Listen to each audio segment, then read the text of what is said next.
Praise the lord, హల్లెలూయా. దేవునికి స్తోత్రం. ప్రభు పరిశుద్ధ నామమునకు మహిమ కలుగును గాక. క్రీస్తునందు ప్రియులారా, దేవుడు తన మహాకృపను బట్టి మరొక నూతన ఉదయకాలపు వేళ వారాంతపు దినమున వేకున లేచి అనే నామాన్ని స్తుతించగలిగే చక్కటి అవకాశం మనకి ఇచ్చారు. అందును బట్టి ప్రభు పరిశుద్ధ నామానికి మహిమ కలుగును గాక.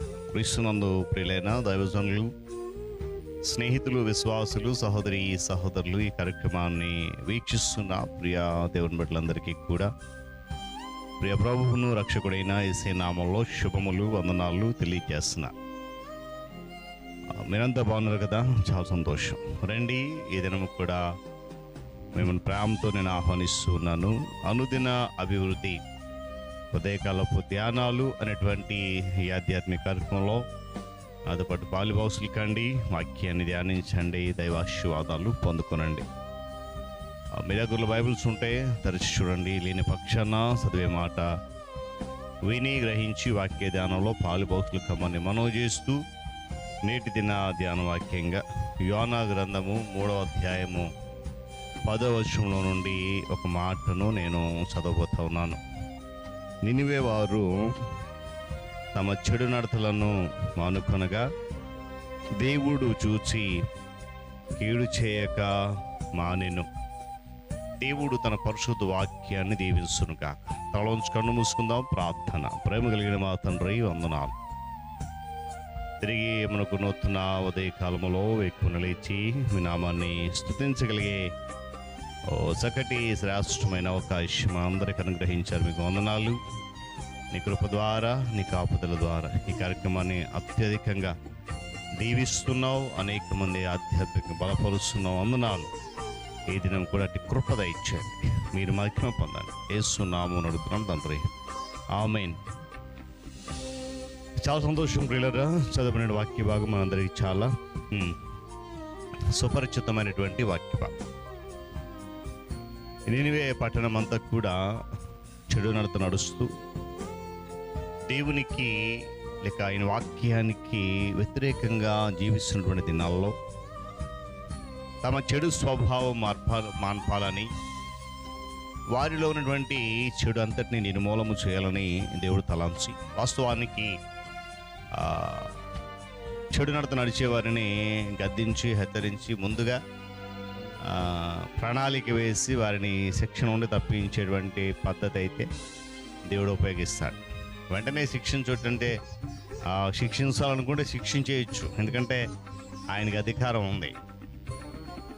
వీరిని నేను పోషిస్తున్నాను, నడిపిస్తున్నాను, బలపరుస్తున్నాను, దీవిస్తున్నాను, అయినా కూడా తిరుగుబాటు చేస్తూ ఉన్నారు, చెడు నడత నడుస్తున్నారు. ఎలా మానతారేళ్ళు? ఒక్కసారి నేను శిక్షించేస్తే, ఒక్కసారి వారి వైపు నా ఉగ్రత చూపిస్తే మానేస్తారేమో అని వెంటనే తన ఉగ్రతను చూపించగల రోషం కలిగిన దేవుడు ఆయన. కానీ అటు రీతిగా కాకుండా ముందుగా హెచ్చరిక. చూడండి, నేటి దినాల్లో మనం చూస్తున్నాం కదా, తుఫాను హెచ్చరికలు. అలాగే దేవుడు కూడా ఒక హెచ్చరికను పంపించాడు ప్రవక్త యోనా ద్వారా. అయ్యా, మీరు దేవునికి విరోధంగా ఉన్నారు, మీ చెడు అంత మానుకోవాలి.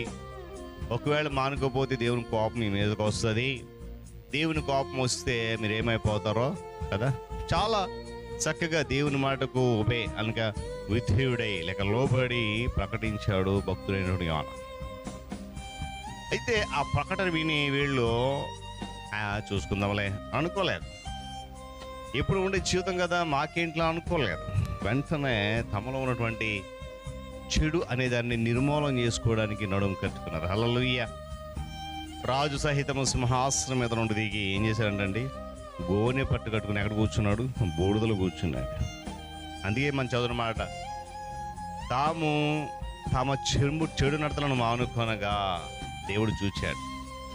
ఏ కీడైతే చేయాలనుకున్నాడో ఆ కీడు చేయలేదు. వారిలో ఉన్నటువంటి ఆ చెడును నిర్మూలించాలనుకున్నాడు ఆయన. ప్రవక్త యోనా ద్వారా కార్యక్రమం చేశాడు. చూడండి, నూతన నిబంధనకు వచ్చేసరికి యేసుక్రీస్తు ప్రభువారికి కూడా తన జీవితంలో మేలైనటి దానిని ప్రేమిస్తూనే ఆగిపోలేదు. ఆయన చెడును కూడా ద్వేషిస్తూ వచ్చాడు. వారిలో ఉన్నటువంటి ఆ చెడు తత్వాన్ని ద్వేషిస్తూ వచ్చాడు. ఆయన పరిశుద్ధాత్మ శక్తి ద్వారా మేలు చేస్తూ దెయ్యాలను కూడా వెళ్ళగొట్టినటువంటి ఆ పరిస్థితులు మనం చూస్తూ ఉదయకాల సమయంలో గమనించండి నా ప్రియ దేవుని బిడ్డలారా. మనలో ఏదైనా చెడుతనం ఉంటే అనగా దేవునికి విరోధమైనటువంటిది, వాక్యానికి విరోధమైనటువంటి పరిస్థితి మనలో ఉంటే దానిని ముందుగా తొలగించుకోవాలని చెప్పి దేవుడు హెచ్చరిస్తూ ఉంటూ ఉన్నాడు. అయితే ప్రియులు గమనించండి, యేసుక్రీస్తు ప్రభువు వారు తాను చేసినటువంటి పరిచయ దినాల్లో లోకంలో ఉన్నటువంటి చెడును సంపూర్తిగా నిర్మూలించలేదండి.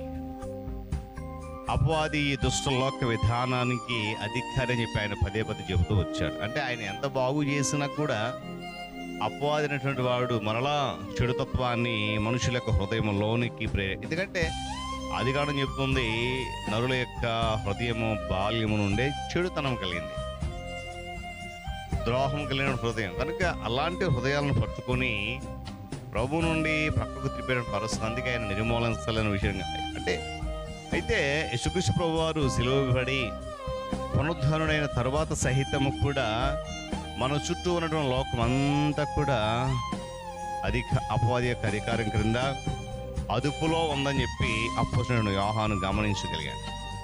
అయితే ఎలాగండి ఇప్పుడున్నటువంటి చెడు నిర్మూలన చేయడం అంటే క్రీస్తు ప్రభు వారి యొక్క రెండవ రాకడ మాత్రమే దుష్టుని యొక్క మృత్యు గంటను మోగిస్తుంది. ఆనాడు నినివే ప్రజలు ఏ విధంగా అయితే ఏమండి దేవుని యొక్క ప్రవక్తను యోనా హెచ్చరిక విని పశ్చాత్తాపడి మారు మనసు అనుభవంలోనికి వచ్చి తమ చేసిన చెడు అదంతా మానేసుకున్నారు. దేవుడు ఆనందించాడు, కీడు చేయలేదు, మేలు చేశాడు. హల్లెలూయా. అలాగే ఈరోజు లోకమైనటువంటి అపవాదికి చెడును నిర్మూలించాలంటే బలమైనటువంటి విశ్వాసం మనలో కావాలి. ఆ బలమైన విశ్వాసం నువ్వు కలిగి ఉంటే ఆయన రెండవ రాకడలో వచ్చినప్పుడు దాని మృత్యు గంట మోగుతుంది, అపవాది లయమైపోతాడు. దేవుడు ఈ మాటలు మనకు దీవించునుగా. తల ఉంచుకొని మూసుకునండి, ప్రార్థన చేద్దాం. ప్రేమ కలిగిన తండ్రి స్తోత్రాలు. మనకు నూతన ఉదయకాలం వారాంతపు దినమున నీ సన్నిధిలో నిలబెట్టుకున్నది వందనాలు. నిజమే నాయన, మాలో చెడు నిర్మూలం కావాలంటే నీ వాక్యమైన కట్టిన మాలో పనిచేయాలి. ఆనాడు నిన్ను ప్రజలు ఏమన్నా ప్రకటన విని తప్ప చెడు మానుకున్నారు.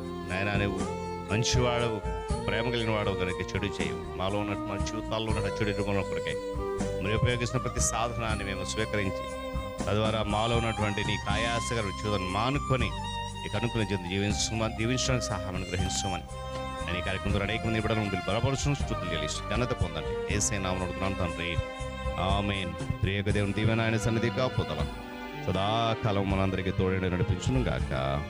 ఆమేన్.